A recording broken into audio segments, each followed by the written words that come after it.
Sandra, this is going to turn into a huge scene that is going to be an all-day thing, and it involves, yes, P. Diddy. The home is actually registered to Bad Boy Films. So he said, man, that's tax evasion. You can go to prison. Sandra, this is going to turn into a huge scene that is going to be an all-day thing, and it involves, yes, P. Diddy, the home, is actually registered to Bad Boy Film. So he said, man, that's tax evasion. You can go to prison. Brace yourselves for a bombshell revelation. In the world of celebrity scandal, we've uncovered the shocking hideout of music mogul Sean Diddy Combs amid federal investigations. For serious charges like trafficking and abuse, Diddy has pulled off a daring escape with the help of an unlikely alley TV icon. Steve Harvey sources reveal that Harvey, a longtime friend and secret partner in their notorious underground parties, has whisked Diddy away to a secluded spot in Africa. Look, it wouldn't surprise me, but raids on his Los Angeles and Miami homes have stirred a hornet's nest of allegations. Yet Diddy remains adamant about his innocence. Legal experts warn that the damage to his reputation could be irreversible. But the real question on everyone's mind is, how long can he stay hidden with Harvey's connections and the international media hot on their trail?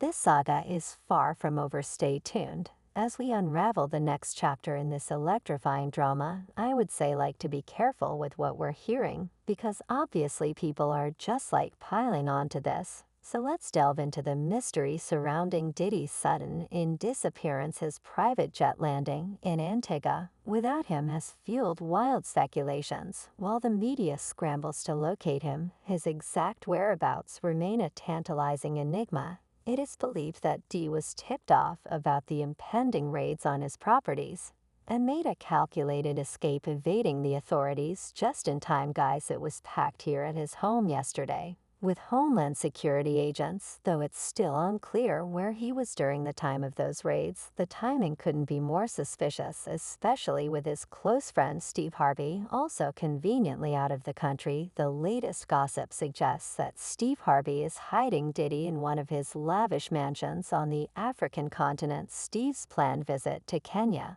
which was announced after a meeting with President William Ruto at the Tyler Perry Studios, has raised more than a few eyebrows. Harvey's STP, initially presented as part of a broader effort to boost Kenya's film industry, now appears suspiciously well-timed.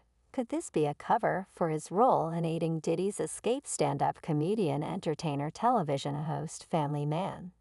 But most importantly, I happen to be a man of faith. Some insiders believe that Steve, with his extensive network and resources, might have been preparing for Diddy's hideout long before the search warrants were issued, adding fuel to the fire. Rumors are swirling about Steve's activities in Africa. Just days after the raids, Steve was spotted meeting with high-profile figures in Kenya, ostensibly to discuss future film projects. However, sources say that these meetings were a facade, masking his true purpose of setting up a secure retreat for Diddy. One insider claims Diddy reached out to Steve before the raids, and it's quite possible that Steve orchestrated everything, providing Diddy with a safe haven to lie low until the storm passes. Steve Harvey's own comments haven't helped to dispel these suspicions. In an offhand remark during a press conference in Kenya, he cryptically mentioned this continent has always been a place of refuge and rebirth. While he was likely referring to the potential of Africa's film industry, the comment struck many as an allusion to Diddy's current predicament. Harvey's controversial past comments about Africa, which recently resurfaced and drew criticism, only add to the intrigue surrounding his motivations and actions. All right, I got to take some time to address this hill.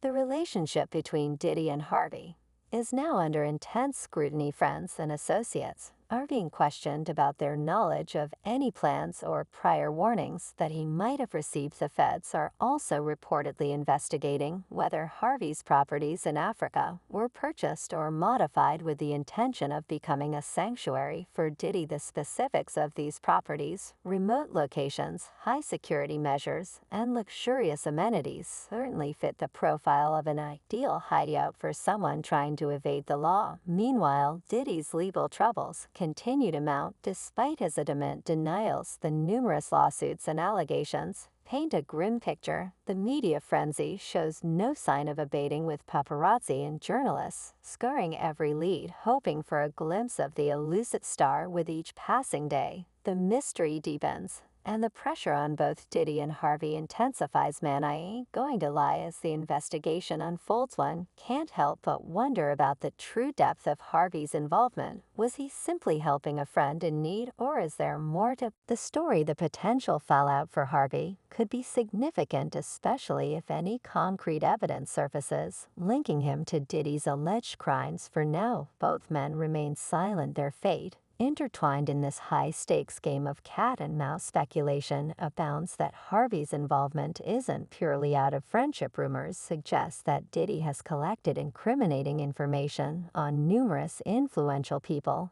who attended his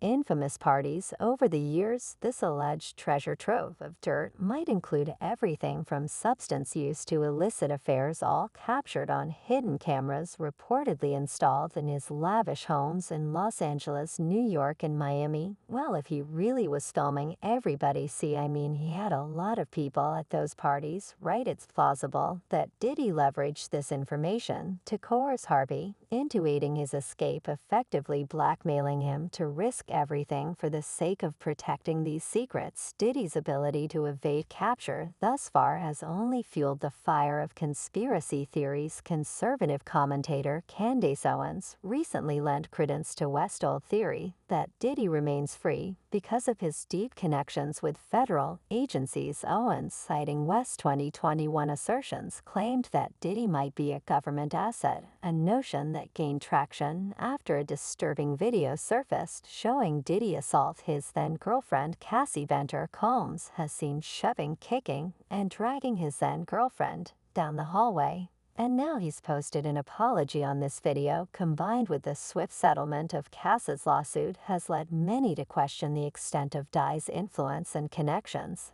Adding another layer to this tangled web, comedian Andrew Schulz discussed on Joe Rogan's podcast of Theory that the federal raids on Diddy's properties were less about the mogul himself and more about retrieving potentially damaging footage of other powerful individuals. The rumors are that Diddy was running some kind of Epstein-type deal, where he was filming everybody, right? That's the rumors. Yeah, I don't know that there's any proof of anything other than that. Schwal suggested that the powerful people implicated might have called in favors to ensure the confiscation of these tapes, thereby protecting their own reputations. This theory posits that Diddy's parties, attended by a who's who of celebrities and elites, were meticulously recorded, and the footage could be used as leverage or blackmail. Someone said that they weren't there to take stuff, they were there to delete everything, like the real people that were in there, you know. Oh, that's funny. Oh, that's funny. Joe Rogan chimed in, agreeing that Diddy's association with numerous high-profile figures makes this a plausible scenario. The notion that the raids were a coordinated effort to shield influential people from scandal rather than to arrest Diddy himself fits into a broader pattern of speculation. There's layers upon layers. When you get into these conspiracy theories, man, they never end. They never end. There's just layers upon layers. As Rogan and speculated, the real reason for the raids might have been to clean up loose ends and protect these elites from exposure. Meanwhile, comedian Eddie Griffin added his voice to the chorus of speculation, humorously weaving the drama into his stand-up routines, but also suggesting that there is more beneath the surface than what we see. Universal Music Group, what's this mother named CC? He's up, put Diddy up, and they sacrifice.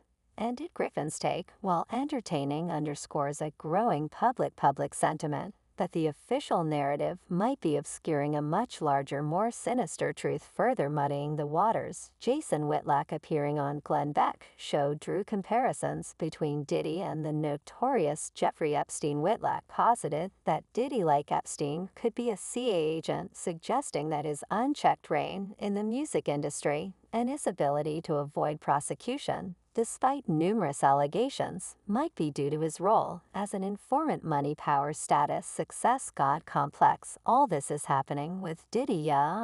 There's now questions of, is Diddy working with the feds? Whitlock's theory extends beyond Diddy, implying that the rap industry is rife with individuals selected and groomed by governmental entities to serve hidden agendas. The conspiracy theories swirling around Diddy and Harvey's connection continue to grow with each new piece of information, only adding to the intrigue. Could Diddy have been using his parties to gather blackmail material on powerful figures, ensuring his protection from legal repercussions? Was Harvey's involvement a desperate act to prevent his own secrets from being exposed? The layers of mystery and speculation seem endless, but Diddy smart. He filmed every session, so he was Clive and ___ Freak Boy that run a Universal music group. As legal pressures mount, Diddy's public denials and the staunch